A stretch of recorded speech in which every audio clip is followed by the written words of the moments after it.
Welcome to the Pivot Point Podcast. This season, I'm focused on real-time hot topics on gender equality and diversity in the workplace. In this episode, I'm going to break down a current event, provide my point of view, what I liked and what I'd like to see change, and leave you with some actionable tips to think about and discuss with your organization. I share this information because equality is a candid conversation. It takes bravery, it takes courage, and you do not have to do this alone as a leader. At Pivot Point, I believe we are stronger together. We are one. So let's dig into this week's topic. So yesterday, March 8th, marked International Women's Day. Many of you may have seen the hashtag IWD 2019 popping around your social feeds. I certainly was so impressed with the amount of male allies that joined the conversation and were posting images and stories about important women in their life. So in addition to wonderful women leaders, of course, talking about it. So I wanted to break down this topic in this week's episode and share kind of the backstory on how did this come to be. I did a lot of interesting Googling yesterday between my 4 speaking engagements, which I'll also get into in a moment. And it's a really interesting historical perspective. So it did start in the United States. It actually started in February 1909 by the International Socialist Women's Conference. And they started it in New York City. It began to expand actually as the suffrage movement at that time was really gathering traction in Russia when they passed the women's right to vote in 1917. It became a national holiday there. And then subsequently in Germany, it was picked up, and the German women also picked March 8th. So since then, it's informally and then formally been recognized by United Nations in the 70s. And so now it is a thing. And having been a longtime feminist and studied women's studies, I did not know this was a thing until a few years ago, not days, years ago. And I had to think, like, why do people not know about this? Why do people not know even that March is Women's History Month? And so I got curious about this, and I've been approached by a lot of organizations recently, like, shoot, we're scrambling to put something together for International Women's Day. Are you available? No, I've been booked for months. But I thought, well, shoot, there's got to be a way that you can engage your audience, talk about this in a way that leverages existing resources, that you don't have to necessarily hire someone like me to come in and talk. Although if you do, I'd love to talk to you. But I had a client here in Central Indiana, a tech firm, have 4 of their women leaders on a panel, and they talked about their experiences as women in the workplace. They had a large turnout of men, which was one of their success factors they were looking for from the event. So yeah, you feed people, you give people an hour and a half out of their day to come and connect, and that doesn't cost very much money. So I just wanted to share that as an idea. If you're thinking about this for next year or missed the boat, there's still time. March, it's the whole month, so you can put something together towards the end of the month still, if you want to. You can also just pick up a podcast episode. There's wonderful women's podcasts out there in addition to Pivot Point. Harvard has a great one. Tilted is a great one by the Lean In organization. My ally, Jennifer Brown, has a wonderful one on the will to change. So pick those. Get a TED Talk. Brene Brown, Amy Cuddy. There's wonderful women and male allies talking about these challenges. And so, let that be food for thought. Stimulate a conversation and lay the foundation to engage with people and get them to connect with this issue, especially if they're not women, right? Especially for our male allies that want to join the conversation but sometimes don't know how. So that's the hot topic for this week. Now I want to share kind of my point of view and some things you can do to drive positive change. And so again, think about programming for future years or even future weeks this month to celebrate and join the movement. Think about how you can contribute.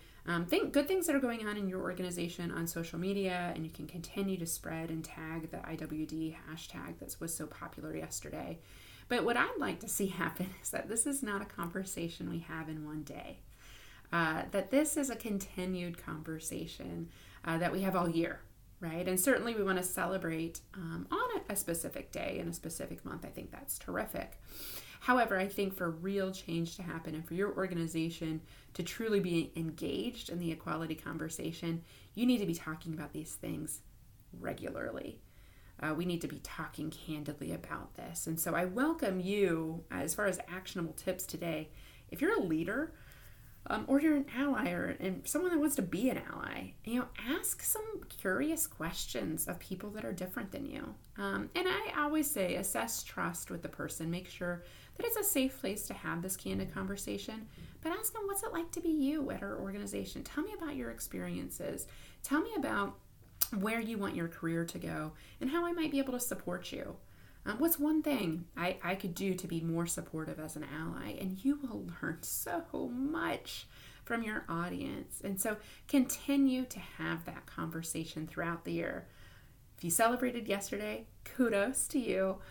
Keep it up, right? Keep up that positive momentum. Maybe that's a Lunch and Learn series.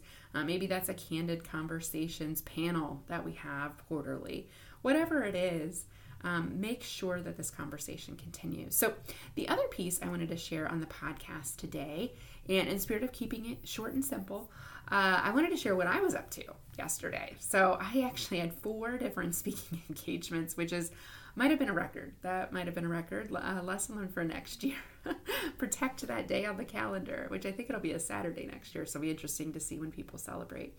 So I started my day internationally, actually, speaking with my former company, Caterpillar, in Germany, of all places. So their Hamburg office has a women's organization, employee resource group, and they organize events. And so I was actually able to do a virtual webcast with them about bolstering your authentic confidence. And we did have a male ally that was super engaged in the conversation and said, at first he says, well, I don't know, this isn't about me. I'm just here to listen. And then as he started to realize, that this was an issue for men just express, confidence differently than women in general. And then he was talking about his wife and colleagues that he really wanted to support, since there are known gaps for women versus men on how we express confidence. So that was interesting. And then I concluded my Women's Leadership Academy. So I actually have 2 going this winter.